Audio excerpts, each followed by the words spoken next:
Siamo in Torreva. Questo edificio, che è un edificio alto 14 piani, si sviluppa in un ambito ben più ampio che è quello di un intero comparto del comprensorio a Buterraglio.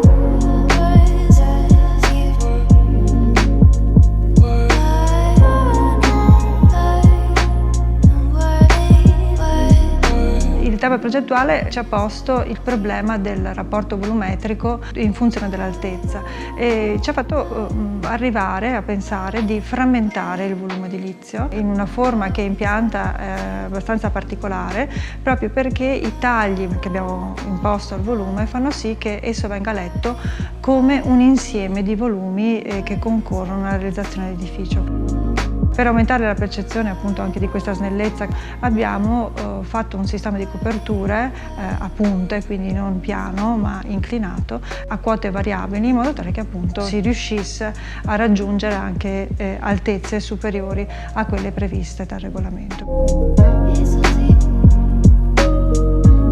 Utilizza pannelli fotovoltaici che sono stati applicati alle coperture e le coperture sono state orientate con questi tetti inclinati proprio per recepire meglio l'irradiazione solare e il pozzo di luce che vedete qui dietro è il protagonista sostanzialmente di questo edificio.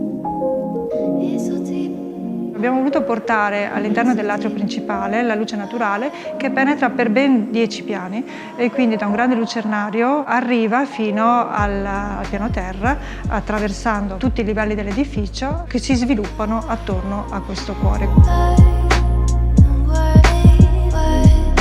L'ingresso è determinato da una compressione volumetrica che è originata dal progressivo avvicinamento delle superfici che compongono e articolano il volume dell'edificio. Questa compressione volumetrica è voluta per creare una sorta di tensione e di aspettativa che il visitatore risolve in un senso di quasi sorpresa e serenità quando entra nella hall, perché la hall appunto ha questa verticalità che è determinata dalla presenza di questo vuoto centrale per 10 livelli che spinge lo sguardo verso l'alto in un vano che è decisamente luminoso, perché le soluzioni architettoniche che abbiamo scelto sono sostanzialmente indirizzate a far sì che la luce possa arrivare fino al piano terra. Le superfici sono prevalentemente bianche con delle lamelle che consentono comunque chiaramente agli uffici che si affacciano in parte sul vuoto centrale di avere comunque un'illuminazione naturale che ricevono anche dallo stesso vuoto. Differentemente invece poi tutti i vani di servizio sono caratterizzati da delle cromie più scure proprio per creare un grande contrasto fra quello che è il perimetro dell'edificio al suo interno attorno a questo grande vuoto centrale.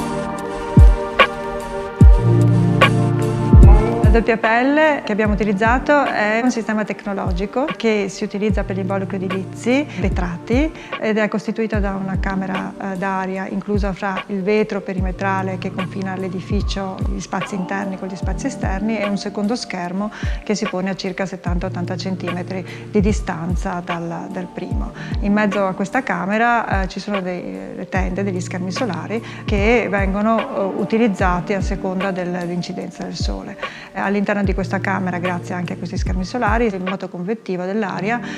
è tale per cui il calore che si sviluppa all'interno di questa camera viene eliminato grazie a delle bocchette di ventilazione che si pongono alla cima di questi moduli vetrati. Il tema era quello di creare una struttura che nell'ambito dell'accoglienza avesse un approccio, un impatto su tutti i suoi visitatori di un certo rilievo.